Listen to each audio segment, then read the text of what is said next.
Êtes-vous prêt à entrer dans l'un des endroits les plus mystérieux de la planète? Aujourd'hui, nous ouvrirons les portes de la 151, également connue sous le nom de Groom Lake ou Homey Airport. Il s'agit d'une base militaire construite en 1955 dans le sud de l'État du New Nevada aux États-Unis. C'est un site d'essai pour les forces du pays. Bien que le gouvernement n'ait jamais précisé quel est son objectif principal, il n'est pas déterminé et il est classé comme top secret. L'accès au public est restreint et des gardes armés patrouillent dans la zone en gardant le périmètre. Il n'est pas possible de survoler leur espace aérien sans autorisation. Les itinéraires pour s'y rendre sont longs et pleins de panneaux d'avertissement pour décourager les visiteurs. Ce secret a fait de la 151 une cible de grand intérêt, notamment par les complots, qui sont venus la rattacher au phénomène ovni. En particulier à la suite de plusieurs rapports non officiels, où il a été émis l'hypothèse que les corps des extraterrestres étaient gardés dans les installations, l'incident qui a donné naissance à toutes ces théories trouve son origine dans la ville de Roswell, État du Nouveau-Mexique.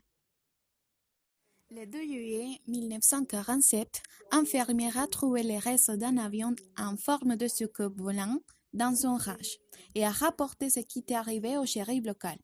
Peu de temps après, une période pendant laquelle il a rendu la nouvelle publique, les forces nord-américaines sont rapidement sorties pour nier l'événement, en expliquant qu'il s'agit d'un simple ballon météorologique des forces aériennes. Cet événement a suscité un grand intérêt et plusieurs groupes d'ufologues ont été affectés pour promouvoir diverses théories du complot. L'incident de Roswell a progressivement perdu de son attention au fil du temps jusqu'en 1978, lorsque les enquêteurs Stanton T. Friedman et William L. Moore ont repris au mystère.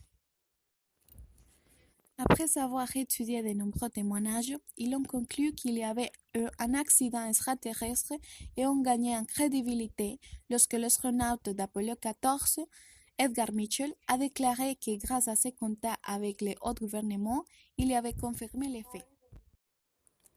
L'une des hypothèses suggère qu'après la collision de l'artefact, les forces américaines ont capté les propriétaires extraterrestres, dont certains d'entre eux agonisants.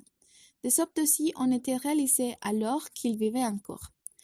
Un autre événement très pertinent s'est produit en 1999 lorsque Bob Lazar, un travailleur présumé de la 151, il est apparu dans une interview télévisée pour parler de ses laboratoires en tant qu'ingénieur dans la région. Il affirmait avoir vu jusqu'à 9 soucoupes volants et les corps de certains extraterrestres et qu'après avoir révélé les secrets, il avait été menacé de mort. Aucun doute, l'événement le plus étrange par rapport à la 151 est celui connu sous le nom du projet Abigail. Après la Seconde Guerre mondiale, l'un des scientifiques les plus connus de l'établissement, Albert Einstein, a décidé d'ouvrir une nouvelle enquête. Celle-ci consistait à expérimenter directement sur les êtres humains, afin de les améliorer et de leur fournir des capacités exceptionnelles. En raison des risques que cela impliquait, personne ne se portait volontaire et comme l'expérience devait se faire entre des personnes de confiance absolue afin de ne divulguer aucun type d'information à l'ennemi, Einstein a décidé d'utiliser sa propre fille comme rat de laboratoire.